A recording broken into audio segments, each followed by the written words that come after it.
because we're good people.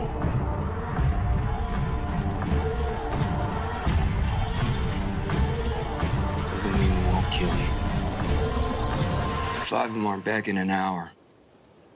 I'll put a knife in the base of your skull.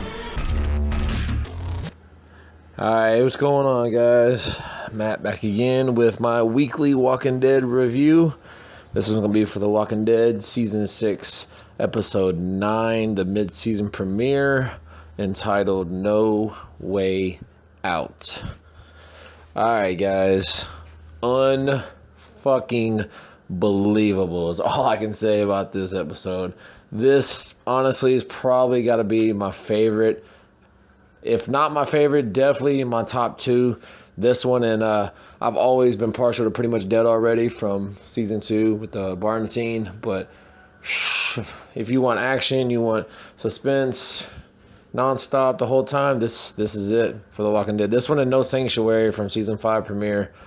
But yeah, this one is unreal. Where do I even begin? Just the opening scene was the tone setter of the episode with the saviors that we saw from the last episode, the prologue that they showed, to season 9, to season 6, episode 9, with Negan's guys, the saviors in the road on the bikers, and they were they were gonna try to take all of Daryl, Abraham, and Sasha's stuff. They took their side, or the guy took their sidearms and everything, and he told one guy to take Daryl back behind the tanker and get everything they got, basically. So we don't see Daryl. We don't see what's going on with him. And there's a little bit more conversation with we don't even get the name of the guy, actually, the leader of the little group that's out there of the savior guys. And he has a funny little dialogue with Abraham. Tells him, because Abraham's looking at him all crazy. He said, if you have to eat shit, best not to nibble. Eat, choose, swallow, and repeat. Pretty funny little dialogue. And then he basically says, I'm not gonna kill you. And then he says, I changed my mind, I am. And as soon as he says that, boom, fucking RPG from Daryl. He blows them all up. It was freaking just epic scene. And then he had taken out the guy that was back behind the tanker. We never see. He did get cut in the process, it looks like, on his shoulder blade, but Daryl, he'll be all right. But like I said, then we go back to Alexandria, where Rick and Jesse, and then her boys, and Carl and Father Gabriel and Michonne, they're just how that last episode ended, where they're going to try to get to the armory, and then Rick changes his mind. He's like, there's too many of them. Even if we get the guns, it's not gonna. We're just gonna waste our bullets, not even make a dent. His new plan. He wants to go to the quarry, round up the cars that are there, and try to draw them away again, like the original plan from the start of the season. And then Father Gabriel said he'll take Judith to the church there in Alexandria, and he'll watch over her, make sure she's safe, so she don't have to make that trip. They tell Sam that he needs to go with Father Gabriel as well, and he's like, no, I'm not leaving you, Mom, and everything. So of course like they start walking towards trying to get to the quarry, and of course he stops and freezes up and doesn't want to go anymore. And then he draws attention from the walkers, and of course, boom, they start chomping on Sam. And of course Jesse doesn't, she's horrified. She doesn't want to let go. She starts screaming, and then they start getting Jesse. And of course she's holding on to Carl's hand, and she has like a death grip on Carl's hand. Carl can't get his hand away. So Rick, she has a little bit of thoughts about memories of Jesse and everything, but it's kind of sad. But he has to chop her arm off, her hand off, so Carl can get away. So what she does, her gun drops out of her holster, and they show it, it drops out on the ground. And then Ron picks it up, and he points the gun at Rick and Carl, and he said, this is your fault, and like right before he's about to pull the trigger, Michonne impels him from behind, kind of like the governor got impelled whenever he got killed by Michonne. But whenever she impels him, he still gets a shot off, like a stray shot, boom. And we don't see what happens, and we see Rick, he kind of nods to Michonne like, thank you. And then all of a sudden they show Carl, and he has got his eye his eye is shot out, blood, and it's all nasty, and he just says "Dad," and then he collapses, of course.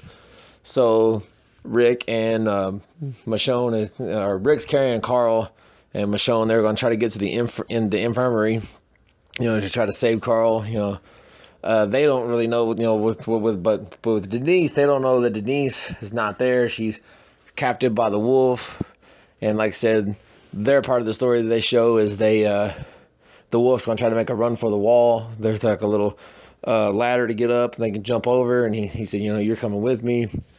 In the process of it, one of the walkers gets on Denise, and the wolf goes back to help her, and as he does, he gets bit. And of course, but she's going to try to save him still. She's, hey, I'll take you to the infirmary. I'll try to have to cut your arm off, but I'll try to save you, And as they're trying to go to the armory, Carol, who has come back from when she was knocked out with Morgan, they're in that same little house or whatever, and she's on the balcony, and she sees the wolf, and she ends up shooting him dead. She finally got what she wanted, to kill him. But anyways, so Denise gets back to the infirmary, where it's Heath and Spencer and Aaron. They're all there. And, they're at the infirmary, and then Rick and Michonne show up with Carl, and he tells, please save him. Please, do what you can, try to save him. And at this point, Rick is just kind of just lost it. His head's spinning. You can tell he just looks pissed, like he's just mad at the world. And of course, he's just the coolest scene is he looks outside, sees the walkers. He goes, takes his hatchet out of his belt, opens the door, and just walks out into him, like a fucking G, man. It was just too good. And then of course, next, after they come back from a commercial, they come back, and Rick is just hacking and slashing the living shit out of these walkers. It's freaking, it's epic, man. He's out there, and him doing this, of course, Michonne is like, I gotta help him, so Michonne goes out, she starts helping him, and then of course Aaron and Heath and everybody, they see this, and it's almost like inspires them, like, hey, if they're doing this, risking their lives to take out these walkers so they can save their community. So everybody starts joining in. I mean, everybody. Father Gabriel joins in to help. Eugene, Rosita, everybody, Carol, Morgan. So they're all joining in to help the fight and everything. And of course, it's kind of ironic when they're doing that. The wolf has already turned, and Morgan's the one that has to put the walker wolf down. And of course, he does his little "I'm sorry" bullshit before he does it and everything. Oh yeah, also in this episode, I almost forgot. Glenn and Nita, they're trying to figure out a way to get Maggie off that ledge. They go to this church on the outside of the wall, and they're looking for like a stash gun or anything they could tie together so they can to make like a little rope to get her over the other side and everything. So they ended up actually finding a gun, and their plan is to do that. And once they get in, Glenn starts trying to distract the walkers away from where she is, and Enid climbs up to try to get Maggie over, because she's got I forgot what she got in the church, but she tied something together, kind of like bed sheets sort of thing, where she's going to try to make a little thing where they can climb down the other side. So, Glenn's, he's shooting at the walkers. He's trying to, get their attention and everything. And he does, but they kind of start surrounding him, it looks like, and once again, looks like Glenn's a goner. And of course, boom, he's saved by returning Abraham and Sasha. They're up on the wall, top of the wall, and they're taking all the walkers with their assault rifles and everything. And it's a hilarious line by Abraham. He's like, would you open the gate for us? Appreciate that, sir, or something along those lines. I'm not exactly sure if that's exactly what he said, but it was just the way he said it with a goofy ass smile on his face. It's awesome, and I fucking love Abraham. He gives some of the best one-liners. Oh, and also with Abraham, I'm going to mention at the very beginning when they're about to do after the opening credits, and Daryl blows up the Saviors. He was talking about the Savior guy was talking about, if you have to eat shit, it's best not to nibble.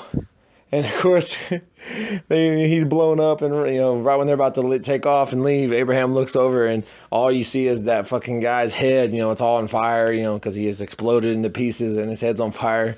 And Abraham just says, "Nibble on that." It's just he's got such a sense of humor. It's just he's freaking awesome. But anyways, I don't want to get off topic rambling. So anyway, so they save Gwen. And they get Maggie down, so they save her, and Enid stood up there, and like I said, all of them join in on the fight as well. Taking out walkers, helping out Rick and the gang, and Daryl's plan is, he got the tanker, he's got the gas in the tank, so he's like, we're gonna set the lake on fire and attract them into it, because they'll just walk right into it, and just anything they're attracted to the light and whatnot. So that's what they do. They go over there, they sprays the gasoline on the lake, and he's got the rocket launcher again, and he shoots it into the lake, and boom, there's a fire, and of course all the walkers start walking towards it, and then there's just an awesome montage of all the survivors, just hacking and slashing, all the walkers. Just such a cool montage how they did it, the quick cuts and everything. It was freaking epic. It was awesome. And then, of course, it shows the aftermath the next day. It's the next morning, it looks like, because this was all nighttime and all this shit was going on. So the next day, it's light out, and they're showing, they show the group, some of them are outside, and they show inside the infirmary, I forgot who's stitching up Daryl. Look like somebody's stitching up Daryl. It might be Rosita. But yeah, they're stitching up Daryl because he got cut by that one savior. Whenever they're on the road, look like like on a shoulder blade or something. But he got cut. And then of course they're checking on Maggie, make sure she's good. And then they cut to Michonne's holding the baby Judith. And then of course they cut to Carl in the bed. He's got, I guess he had a successful surgery. He got a little patch on his eye, bandages. And Rick's basically just talking to him, telling him how he never believed in these people until today, and he saw what they could do, as when they all stick together and fight for each other, and they took out they took out all the walkers, and they saved the town basically.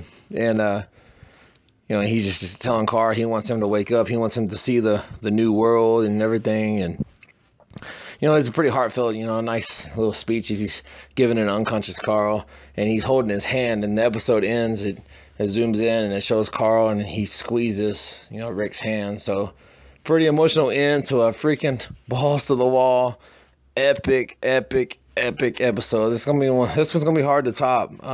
The season finale is supposed to be pretty crazy, so it might end up topping it. But as for now, as of season 6, episode 9, it's probably got to be my favorite, man. It was unbelievable. So an epic comeback, from a 2-month break. They did well, It was worth the wait. So, but anyway, like I said, I'm sorry for rambling, but I had to mention everything. It was just such a freaking awesome episode. I loved it so much, and I cannot wait until next week to see what happens next. So like I said, I appreciate you checking out this video as always. You guys are the best, and I'll be back soon with another video. Appreciate it so much. Welcome to Windberg.